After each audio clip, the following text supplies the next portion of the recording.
জয়পুরহাট 2 আসনে নমিনেশন দিল। এখন আমি ইসলামের বিরুদ্ধে শুধু কথাই বলতে থাকবো। শর্ত হলো নমিনেশন দিব ঠিক আছে, ইসলামের বিরুদ্ধে কথা বলতে হবে, দাদা বাবুদেরকে খুশি রাখতে হবে। এই জন্য দাদা বাবুদেরকে খুশি রাখার জন্য ইসলাম পন্থীদেরকে অপমান করি আর অপদস্থ করি। এই রকম যদি অফার দেয় আমাদের মতো কিছু মানুষ দাঁড়ায় যাবে, কয় নমিনেশন দেন। যত ইসলাম পন্থীদেরকে গালাইতে হয় আমি গালাবো, আছে না নাই? এ বন্ধু, কয়েকটা আলেমদের সাথে পরিচিত হন।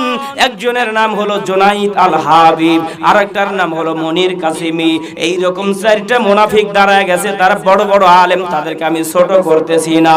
এই বড় বড় আলেমরা ইসলামের বিপক্ষে কথা বলছে শুধু একটা নমিনেশনের আশায়, একটা আসনের আশায়। যারা কথা বল না কেন? এ বন্ধু, রাজনীতি হিসাবে মেনে নিবেন না, মনে করবেন না ইউসুফ হুজুর রাজনীতি করতেছে না। বাবা না, রাজনীতি করতেছে না, প্রেক্ষাপটের সাথে মিলে যায় তাই বলতেছি। যারা কথা বল না কেন?